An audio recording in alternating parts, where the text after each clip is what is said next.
स्वागत है।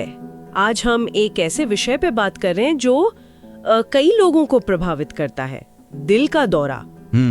हमारे पास डॉक्टर अभय बंग की किताब हृदय रोग से मुक्ति के अनुभव है और साथ ही केयर हॉस्पिटल्स और अपोलो हॉस्पिटल्स के लेखों से मिली जानकारी भी। हाँ। इसमें रिकवरी से लेकर बच्चों में होने वाले दिल के दौरे जैसी थोड़ी हैरान करने वाली बातें भी शामिल हैं। बिल्कुल। आज का मकसद है इन स्रोतों से काम की बातें निकालना, मतलब लक्षणों को पहचानने से लेकर ठीक होने की प्रक्रिया, जीवन शैली में बदलाव क्या हो, हाँ। और बच्चों के मामलों में क्या अलग होता है, इस सब को समझेंगे। चलिए इस जानकारी में थोड़ा गहरा उतरते हैं। अच्छा, तो डॉक्टर बंग बताते हैं अपनी कहानी, कैसे उन्हें अचानक दिल का दौरा पड़ा, जबकि शायद कुछ संकेत पहले भी मिले थे जिन्हें उन्होंने नजरअंदाज कर दिया था। ये दिखाता है कि कैसे हम कई बार शरीर की चेतावनियों को अनदेखा कर देते हैं, है ना? हाँ, और ये खतरनाक हो सकता है। लक्षणों को पहचानना बहुत जरूरी है। जैसे केयर हॉस्पिटल्स बताते हैं, सीने में दबाव या भारीपन महसूस होना, दर्द जो कंधे, गर्दन या बांह तक जाए, ठंडा पसीना, जी मिचलाना, सांस फूलना, ये आम लक्षण है।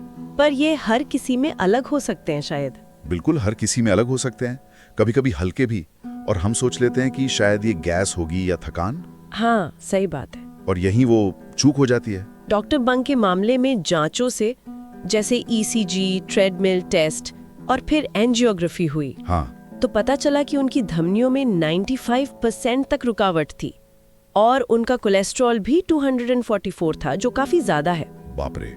तो ये टेस्ट कितने जरूरी होते हैं स्थिति को समझने के लिए? सही कहा। जांचें तो बताती हैं कि शारीरिक रूप से क्या हुआ है, लेकिन दौरे के बाद की जो रिकवरी है ना, वो सिर्फ शरीर तक सीमित नहीं रहती। अच्छा। केयर हॉस्पिटल्स के अनुसार चिंता और अवसाद वो बहुत आम है। ये 2 महीने या उससे ज्यादा भी रह सकते हैं। ओह। ये एक बड़ा भावनात्मक झटका भी होता है, जाहिर है। तो फिर इस शारीरिक और भावनात्मक चुनौती से उभरने के लिए क्या कदम उठाने चाहिए? क्या सिर्फ दवाएं काफी होती हैं? देखिए, दवाएं तो बेहद जरूरी हैं। डॉक्टर के कहे अनुसार सही समय पर लेना, सही डोज में, वो तो है ही। लेकिन पूरी रिकवरी के लिए और भी चीजें चाहिए, जैसे कार्डियक रिहैब प्रोग्राम्स होते हैं। अच्छा, हाँ। कई अस्पताल चलाते हैं। इनमें डॉक्टर की निगरानी में सही व्यायाम होता है, खान पान की सलाह मिलती है। ओके। और मानसिक तनाव से कैसे निपटना है, उसमें भी मदद मिलती है। ये एक तरह का गाइडेड सपोर्ट सिस्टम है। और रोजमर्रा की जिंदगी में बदलाव, जैसे खान पान, वर्जिश, उनका क्या रोल है? ये शायद सबसे अहम हिस्सा है।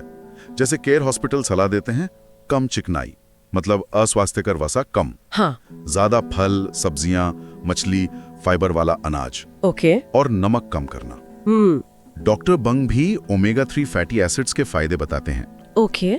और व्यायाम की बात करें तो डॉक्टर की सलाह से धीरे धीरे शुरू करना चाहिए। डॉक्टर बंग ने पैदल चलने पर बहुत जोर दिया है। अच्छा। लेकिन सही गति और समय के साथ, एकदम से ज्यादा नहीं।